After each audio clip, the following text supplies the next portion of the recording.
This is your life as a daughter of the Pharaoh. You wake before the light does. Not because you choose to, because Mary is already there.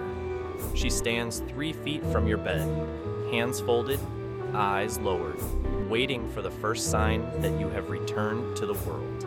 Behind her, 2 other servants stand against the wall, motionless, breathing quietly. They have been there since before dawn, holding the warm water, holding the oils, holding the linen, waiting for you to open your eyes. You do not say good morning. You do not need to. You sit up, and immediately the silence breaks into careful motion. Mary steps forward with the washing basin. Another servant lifts the linen sheet before it touches the floor. A third opens the eastern shutters, releasing pale Theban light into the room. The air smells like kephi, the sacred incense burned at every temple dawn, the scent that has filled this palace since before you were born. You hold your hand out. The oil is already there. This is how every morning begins. The palace of Thebes moves around you the way water moves around a stone. Constantly, quietly, without question. You are Merit, daughter of Pharaoh Amenhotep, the only daughter. You have never waited for anything. Mary combs your hair in long, even strokes. She knows the exact pressure you prefer. She learned it years ago and has never forgotten.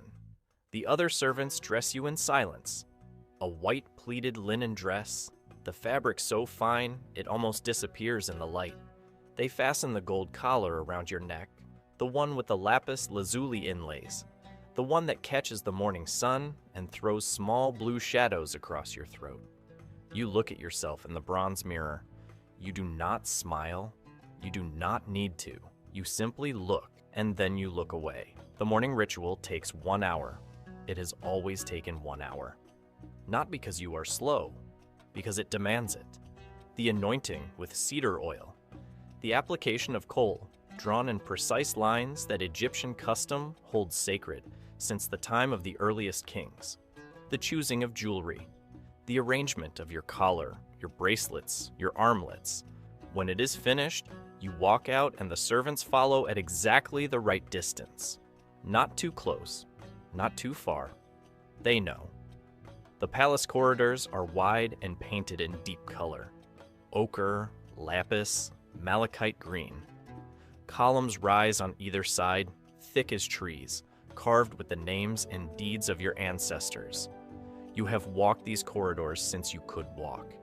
You do not look at the paintings anymore. You have seen them 10,000 times. What you see are the people. A servant carrying a water jar rounds the corner ahead of you. He sees you and immediately drops his gaze. He steps to the side, pressing himself against the column. He is correct to do this. But then, a sound. The jar slips. Not a full fall, a stumble. Water splashes across the stone floor in a wide, shallow pool. The servant freezes. He is young. His hands are shaking. He does not look up. You stop walking. The corridor goes completely still.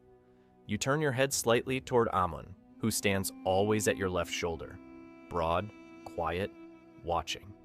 He has served your household since before you were old enough to understand what a servant was. His face gives nothing away. It never does. You say 3 words. Amun nods once. You continue walking. Behind you, you hear the sound of the young servant being taken away. You do not look back. You do not feel the need to feel anything about it. The corridors of this palace have rules. The rules exist because you exist. Without order, there is nothing. This is something your father himself taught you. Long ago, in a moment you still hold clearly, a king who allows disorder invites chaos into his own house.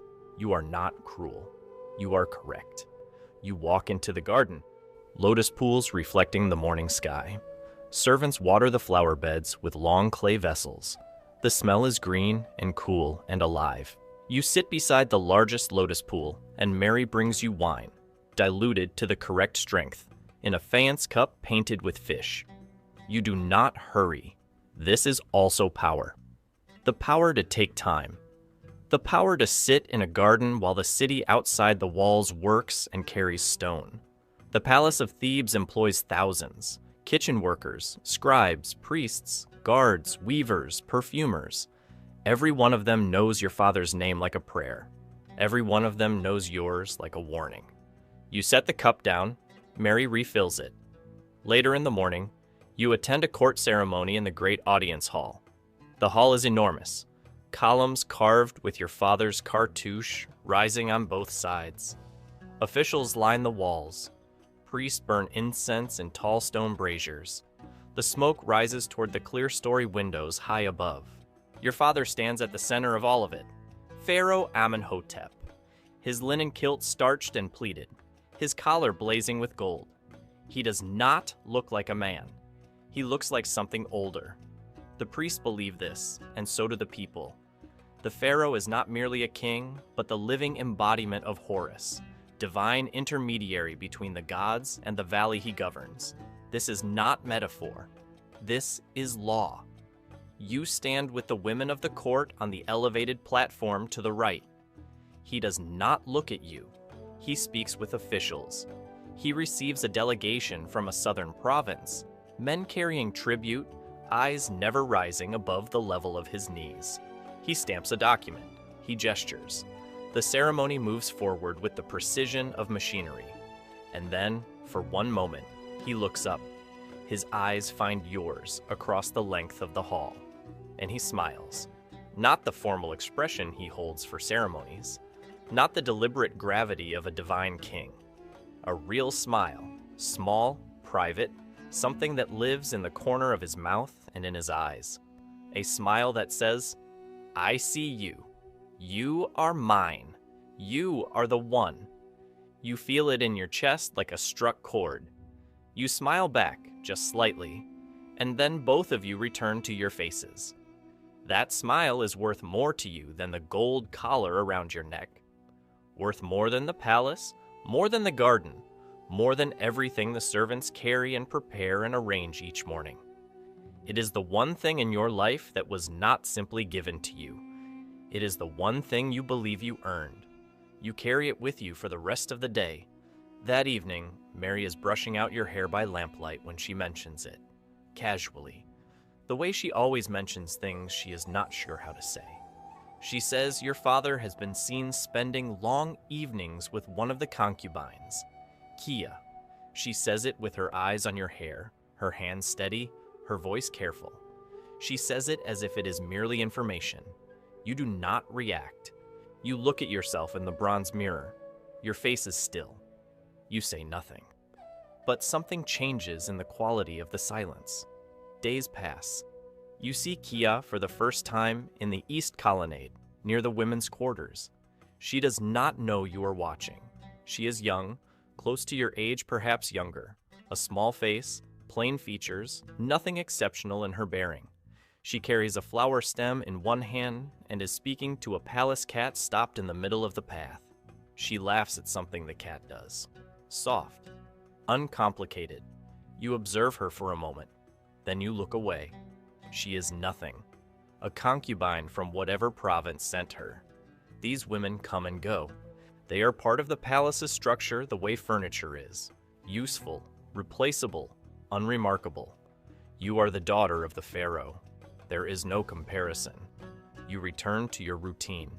Your mornings, your garden, your wine, your bronze mirror. But now you are aware of a new thing at the edge of your attention. Your father's movements. You do not call it surveillance. You simply pay attention. And one morning, walking back from the temple quarter toward your own chambers, you hear it. Laughter. Coming from behind the door at the end of the corridor. Not ceremonial laughter. Not the measured, controlled expression of a king in public. The real thing. Light, loose, sudden. The kind of sound that comes from a person who has forgotten, just for a moment, that anyone is watching. You stop walking. You know that laugh. That laugh belongs to you. Or it did. He laughed like that on the morning he taught you to read hieratic script when you made a mistake so obvious he couldn't hold his expression. He laughed like that the afternoon you fell into the lotus pool chasing a duck and came up covered in green water, furious and dripping. He laughed like that